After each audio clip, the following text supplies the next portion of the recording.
महाभारत। महाभारत की कथा में हमें कई सारे महान चरित्रों का जिक्र मिलता है। उन्हीं में से एक महान चरित्र ऐसा है जिसे आज हम दानवीर कर्ण के नाम से जानते हैं, जिसकी दानवीरता की प्रशंसा स्वयं भगवान श्री कृष्ण करते थे। वहीं दूसरी तरफ उनके प्रिय सखा अर्जुन और युधिष्ठिर भी दान पुण्य करते थे, लेकिन भगवान श्री कृष्ण कभी उनकी प्रशंसा नहीं करते थे। तो उसी का कारण पूछने के लिए एक दिन अर्जुन श्री कृष्ण के पास जाते हैं और कहते हैं, हे प्रभु, दान और पुण्य तो हम भी करते हैं, पर आप हमेशा उस कर्ण की प्रशंसा क्यों करते हो। इस पर श्री कृष्ण कहते हैं, अर्जुन, माना कि तुम भी दान करते हो, लेकिन समय आने पर मैं ये साबित कर दूंगा कि सबसे बड़ा दानवीर सूर्यपुत्र कर्ण है और मैं उसकी इतनी प्रशंसा क्यों करता हूँ। आखिर भगवान श्री कृष्ण ऐसा क्या करने वाले थे जिससे यह साबित हो जाएगा कि सबसे बड़ा दानवीर अर्जुन नहीं बल्कि सूर्यपुत्र कर्ण है। ये सब आज हम इस वीडियो में देखने वाले हैं, सो वीडियो को पूरा जरूर देखना। इस घटना के कुछ दिनों बाद एक ब्राह्मण अर्जुन के महल में आता है। वह अर्जुन से कहता है कि मेरी पत्नी की मृत्यु हो गई है और उसके दाह संस्कार के लिए मुझे चंदन की लकड़ियों की जरूरत है, इसलिए मुझे दान में चंदन की लकड़ियां चाहिए। तब अर्जुन ने अपने मंत्री को आदेश दिया कि राज्य कोष से चंदन की लकड़ियों का इंतजाम किया जाए, लेकिन उस दिन राज्य कोष में एक भी चंदन की लकड़ियां नहीं रहती।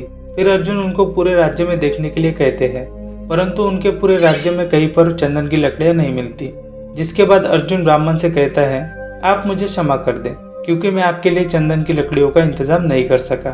इस पूरी घटना के समय श्री कृष्ण वहीं पर उपस्थित होते हैं और वह सारी घटना को देख रहे होते हैं। जैसे ही ब्राह्मण निराश होकर वहां से जाने लगते हैं, तब श्री कृष्ण ब्राह्मण से कहते हैं, आपको एक जगह पर चंदन की लकड़ियां जरूर मिलेगी। उस पर अर्जुन कहते हैं, हे माधव, यह असंभव है। हमने पूरे राज्य में ढूंढा, लेकिन हमें कहीं पर भी चंदन की लकड़ियां नहीं मिली। श्री कृष्ण कहते हैं, एक ऐसी जगह है जहाँ पर हमें चंदन की लकड़ियां जरूर मिलेगी, आप मेरे साथ चलिए। श्री कृष्ण ने अर्जुन को भी अपने साथ ले लिया। श्री कृष्ण और अर्जुन ब्राह्मण का वेश धारण कर लेते हैं और उस ब्राह्मण के साथ कर्ण के दरबार में पहुंच जाते हैं। वहां पर ब्राह्मण कर्ण को भी चंदन की लकड़ियां दान में मांगता है। तब कर्ण भी अपने मंत्री से चंदन की लकड़ियों का इंतजाम करने के लिए कहते हैं, पर थोड़ी समय बाद कर्ण के मंत्री भी कहते हैं कि हमने पूरे राज्य में ढूंढा, पर हमें कहीं पर भी चंदन की लकड़ियां नहीं मिली।